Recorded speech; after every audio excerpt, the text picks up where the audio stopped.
al-qiyam ala rajulin wahidah أو رفع رجل أو رفع رجل عن الأرض واعتماد على الأخرى إلا لضرورة أو عذر كوجع. Makruh hukumnya ya, berdiri dengan satu kaki.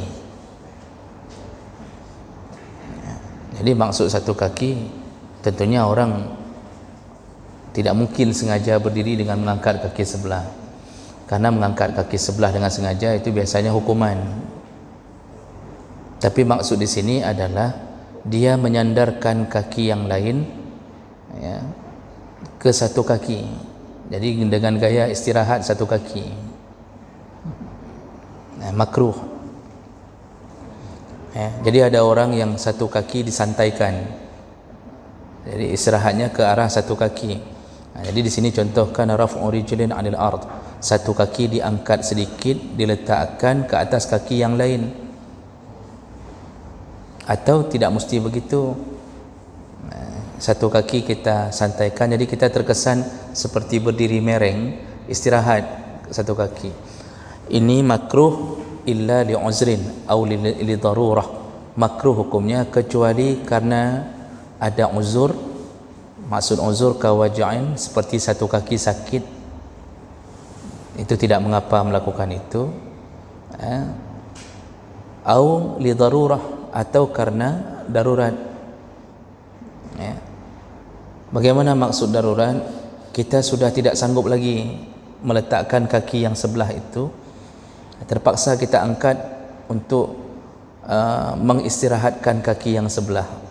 Jadi udah bahasa kita, kalau kita teruskan takut jatuh, mungkin bisa jadi terlalu kuat, terlalu kuat, terlalu kuat apa bahasa Indonesia?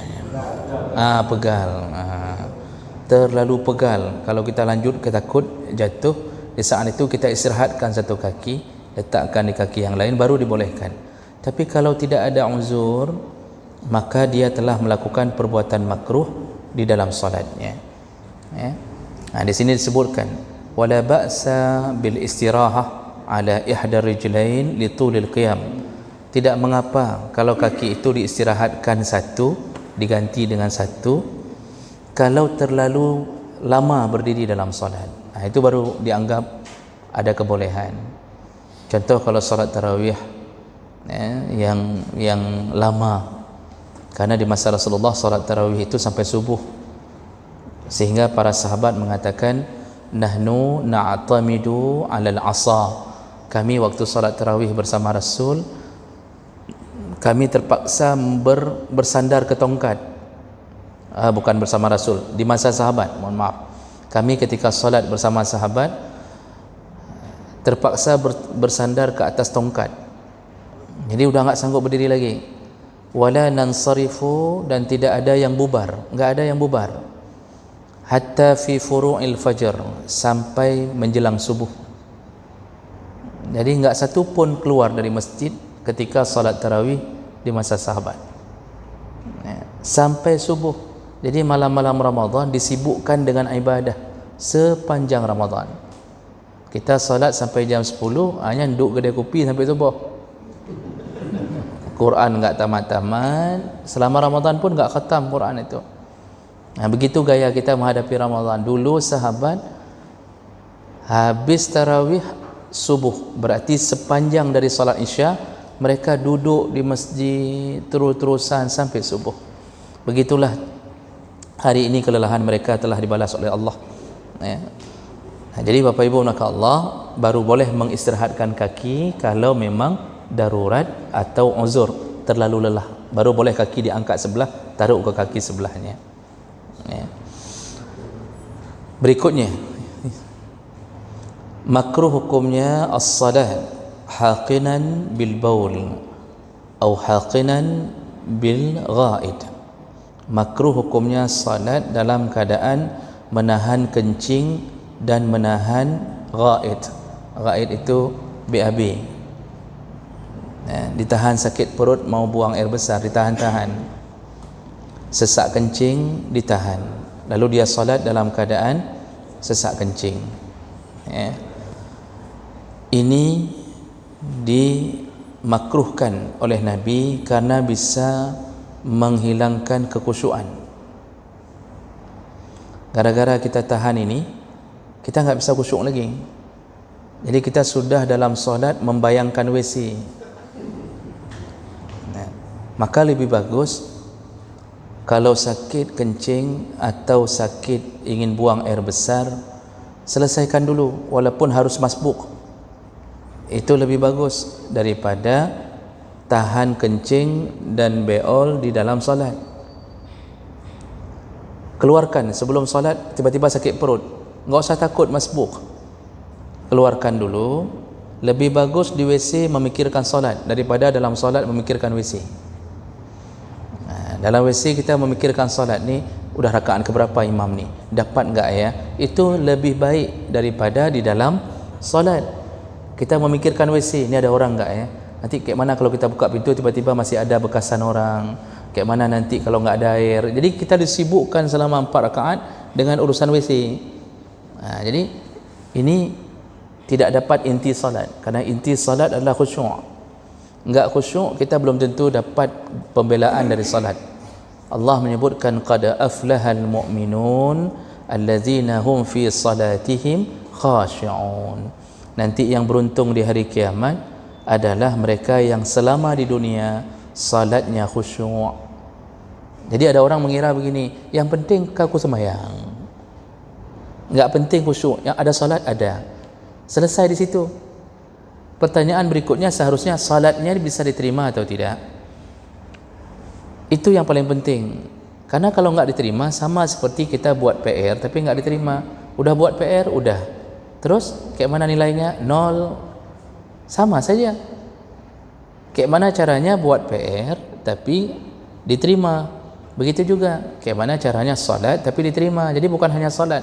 Nah, salah satu yang bisa membuat salat kita tidak diterima adalah hilangnya khusyuk. Dan salah satu yang membuat orang tidak bisa khusyuk gara-gara salat menahan-nahan kencing dan BAB.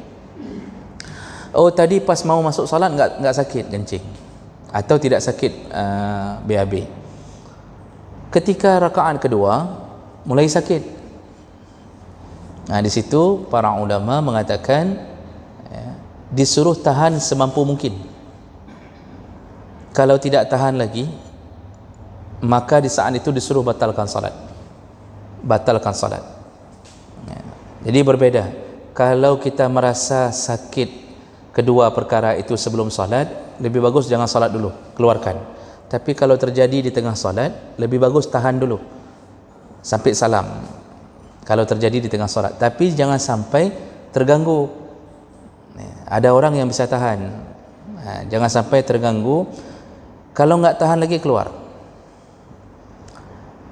Kalau waktu keluar saf penuh ke belakang, pintu samping, misal kita mau nerobos ke belakang, terlalu jauh ke belakang, bolehkah kita berjalan ke samping?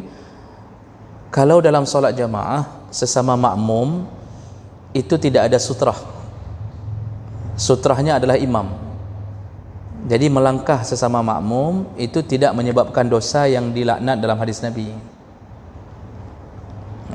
Dalam mazhab Syafi'i pun begitu ditulis. Dalam kitab Majmu' Syarah Muhazzam itu ditulis tentang melangkahi sesama makmum itu tidak termasuk yang dilaknat. Karena yang dilaknat itu kalau melangkahi sutrah. Sutrah itu pembatas. Sedangkan makmum dengan makmum itu pembatasnya imam. Jadi yang enggak boleh melangkah di depan imam. Sesama kita mau menerobos ke samping boleh, dan kita pun enggak perlu sampai harus menahan orang yang mau keluar dari samping. Dan itu berdasarkan dalil Ibnu Abbas. Dulu ketika Rasulullah sedang berjamaah, lalu beliau datang dengan keledai, beliau di atas keledai menerobos, beliau terobos saf untuk menambatkan keledai di sebelah sana. Setelah itu beliau berjalan ke dalam saf juga nerobos. Setelah salat tidak ada yang menegurnya dan Rasulullah pun diam saja. Karena Rasulullah tahu apa yang dilakukan di belakang. Karena ada hadis Nabi yang menyebutkan, aku tahu apa yang kalian lakukan di belakangku.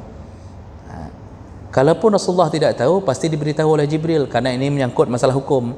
Ternyata Rasulullah diam saja, tidak menegur. Disitulah semua mazhab sepakat mengatakan menerobos sesama makmum itu tidak menyebabkan dosa. Yang tidak boleh menerobos jalur antara imam dengan sutrahnya, karena kita ini sutrah kita adalah imam.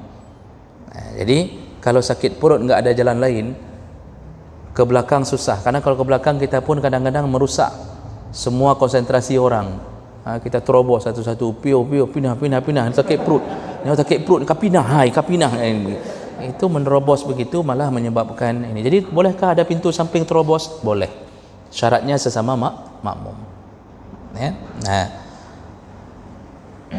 juga termasuk makruh dalam satu hadis tadi menahan kencing, menahan BAB. Termasuklah makruh yaitu orang-orang yang sedang kelaparan lalu makanan telah dihidangkan.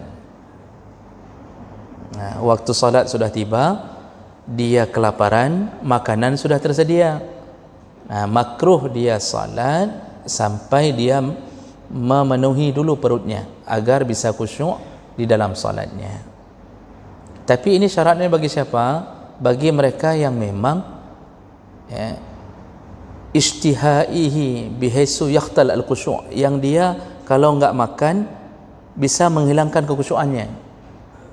Jadi ini enggak berlaku bagi mereka yang baru kenyang. Ini kita tadi di kantor sudah dikasih mie goreng, pulang rupanya udah ada makanan, tersedia makan siang, lalu azan duhur, lalu kita berdalih, oh ini kan kata Nabi suruh makan dulu, lalu kita makan sampai asar, kita makan. Anak temayangnya udah syah. Jadi bukan begitu maksudnya. Maksudnya adalah yang kelaparan, yang dia takut kalau enggak makan, diingat-ingat nak temayang. Jadi begitu takbir teringat, ini tadi engkau lah do mantap kan. Ada jampu dengan kuah lemak yang itu dalam solat dia udah enggak tahu lagi Al-Fatihah imam home lah, yang penting kelaparan. Nah, ini yang maksudnya disuruh makan dulu. Jadi bukan bermakna seluruh makanan yang terhidang kita dalam keadaan enggak butuh makanan itu lalu kita pun mengawalkan makan, salah. Yang disuruh awalkan makan kalau takut kehilangan khusyuk. Kembali intinya ke khusyuk. Kenapa Rasulullah memakruhkan harus makan dulu? Takut enggak khusyuk, karena solat enggak khusyuk, solat sia-sia. Jadi begitu sampai Nabi menjaga agar solat tidak sia-sia. Pernah Rasulullah menunda solat duhur. Ini solat duhur ditunda, padahal sudah masuk waktu. Lalu Rasulullah menunda solat duhur karena terlalu panas. Dulu kan enggak ada plafon seperti ini, terlalu panas. Jadi pasir dan kerikil di Masjid Nabi itu terlalu panas dirasa, sehingga Rasulullah menyuruh tunda sebentar sampai matahari tergelincir jauh sehingga tidak lagi memanasi masjid, baru mereka salat berjamaah. Kenapa Rasulullah menunda? Ternyata para ulama menjelaskan takut kalau salat dalam keadaan panas tidak bisa khusyuk, maka ditunda. Tapi hari ini enggak berlaku lagi tundaan itu, karena kita hari ini AC, plafon lengkap, plafon Sunda lagi. Jadi enggak berlaku lagi menunda-nunda karena terlalu suum. Jadi oleh karena itu khusyuk jadi inti. Maka makruh bagi orang yang terlalu lapar untuk solat, kecuali dia makan lebih dahulu. Ini kedua perkara tadi berdasarkan hadis Nabi SAW, riwayat Muslim dari Aisyah. Rasulullah berkata, la salata ay kamilah, tidak akan sempurna salat bihadratit ta'am, kalau makanan sudah terhidang, wala huwa yudafi'ul akhbasan, dan ketika menahan-nahan sakit kencing dan BAB. Artinya enggak akan sempurna salat orang yang salat dalam keadaan lapar dan orang yang salat dalam keadaan menahan-nahan penyakit tadi. Nah, makruh berarti salat dalam keadaan seperti itu.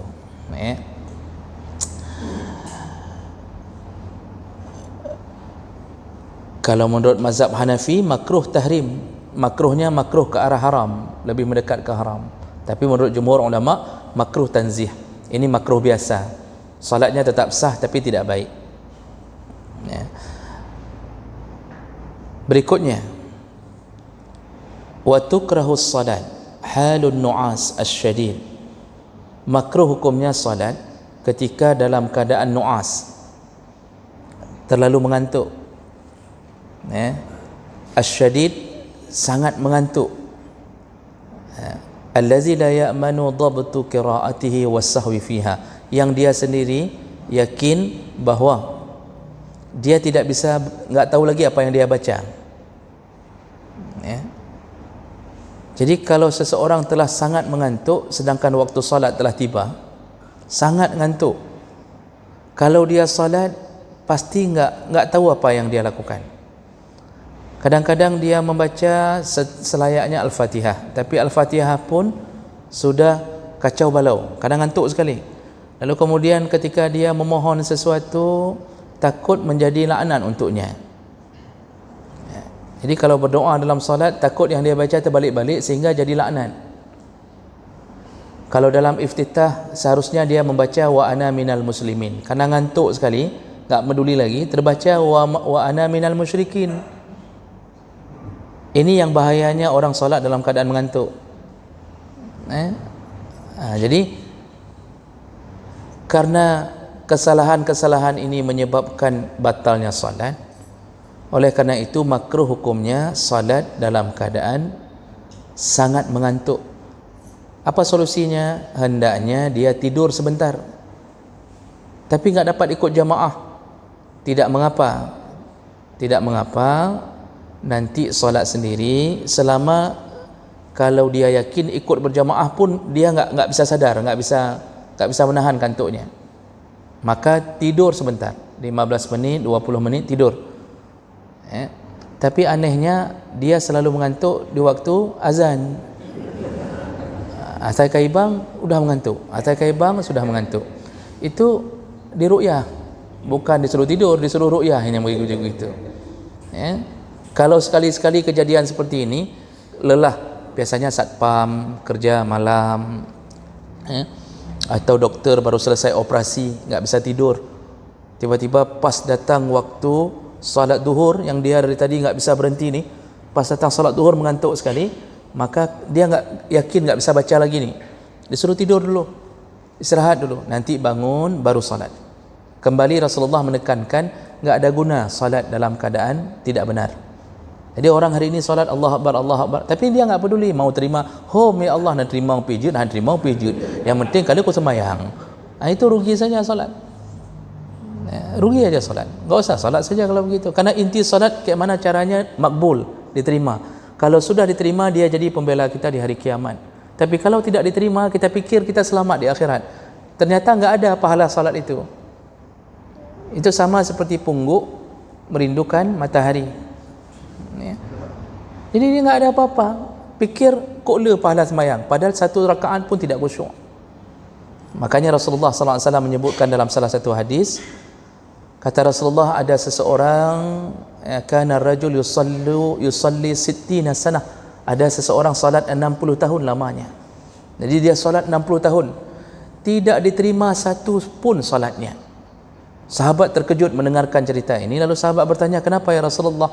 Kata Rasulullah, ketika dia rukuk wala yatimmu sujud, bagus rukuknya tidak bagus sujudnya, bagus sujudnya tidak bagus rukuknya. Artinya apa?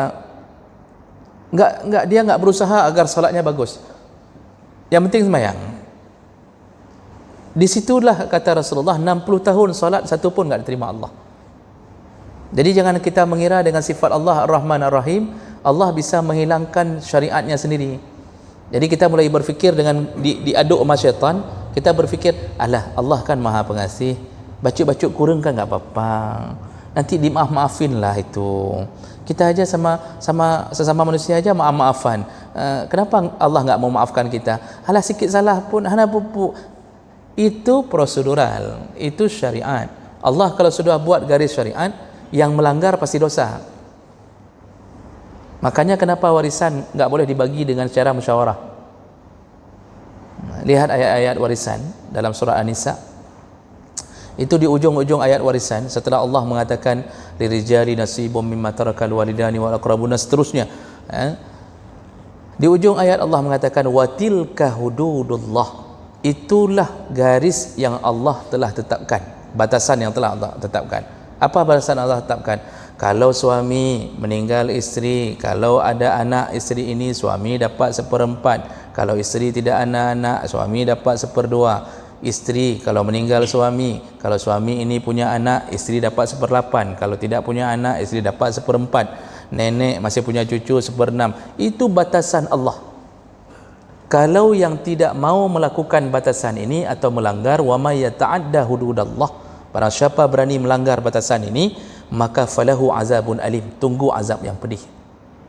Jadi enggak boleh musyawarah dalam warisan, bersapat abang adik, lalu kemudian yang abang bilang, yang kamu dapat ambil terus tanah itu, nanti abang tanah yang Medan Banda Aceh, kamu tanah samping kuburan, cok juk. Haram, enggak boleh, ya. Harus bagi dengan hukum Allah. Begitu juga salat. Allah bilang melalui Nabi, kayak gini cara salat, ya. Ini boleh, ini tidak boleh. Kalau sujud harus 7 anggota sujud. Itu semua syariat Allah. Jangan kita mempermainkan perasaan kita, jangan kita dipermainkan perasaan oleh syaitan. Syaitan yang bilang-bilang itu, alah enggak apa-apa, enggak terlalu betul pun enggak apa-apa. Allah Rahman, Allah Rahim, Pak Rahman saja baik sekali, misal. Apalagi Allah, contoh apa, ya. Kita mulai dimainkan perasaan hingga kita asal-asalan salat. Kita enggak peduli terima enggak terima, terserah. Disitulah Rasulullah mengatakan 60 tahun salat, satu kali pun enggak diterima, sama seperti tidak salat. Akhirnya neraka, baru menyesal. Makanya kalau salat dari awal takbir imam kita sudah konsen. Oh, sekali-sekali hilang dalam salat, hilang, itu biasa, tapi kembali lagi, ya. Nanti syaitan enggak akan tinggal diam. Begitu kita sudah takbir, dia enggak tinggal diam, dia enggak duduk di luar sana, dia tunggu kita habis salat, enggak. Dia akan masuk, apalagi saf yang renggang-renggang, itu dia masuk seperti anak kambing hitam, lalu kemudian dia mulai memainkan perasaan, waswis, disuruh teringat, kayak mana caranya kahwin lagi, kayak mana caranya begini, yang istri kayak mana caranya balas dendam, yang ini ku peduk racun tikus mati. Itu semua dipermainkan. Otak-otak kita dipermainkan, kerja belum selesai, habis ini ada begini, ni mau duduk di mana, di mi rumbia apa mi ini duduk, itu boleh pakai telur apa enggak ni? Ini kita pakai sanglung telur dikocok aja, jangan ditaruh kayak gini. Itu terpikir tu, Pak. Itu siapa yang mempermainkan itu? Syaitan.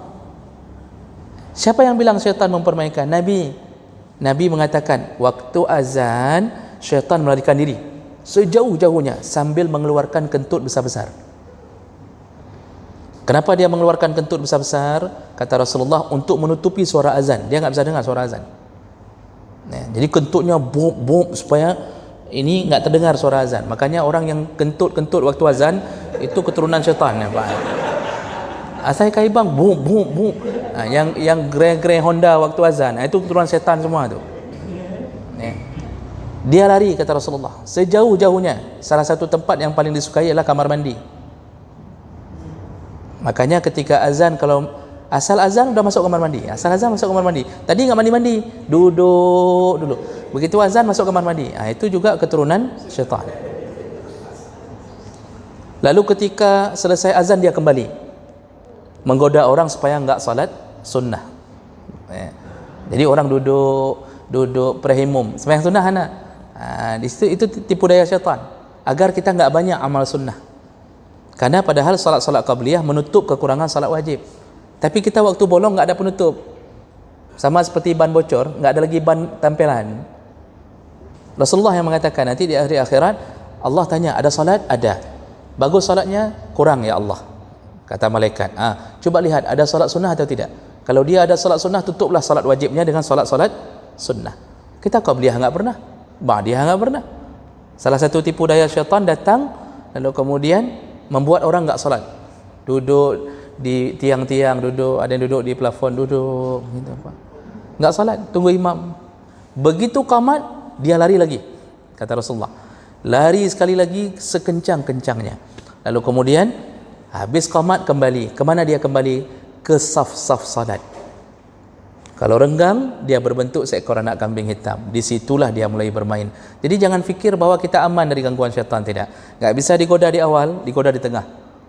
Mulai dia memikirkan macam-macam. Rasulullah yang mengatakan, syaitan akan berkata kepadamu di tengah salat, zakir kaza, zakir kaza. Dia yang bawa itu memori itu. Ingat ini, ingat itu. Coba bayangkan, Pak. Urusan yang kita sudah tinggalkan berapa tahun yang lalu, tiba-tiba muncul ketika solat. Kredit belum habis, muncul ketika solat. Padahal di luar solat kita nggak pernah mikir kredit itu.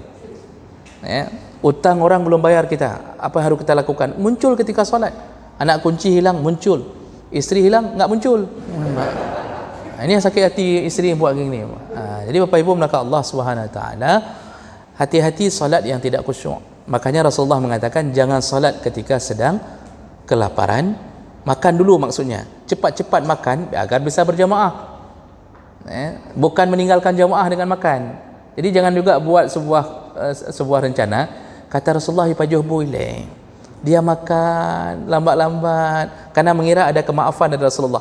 Maksud Rasulullah makan terus cepat-cepat agar bisa solat dengan khusyuk.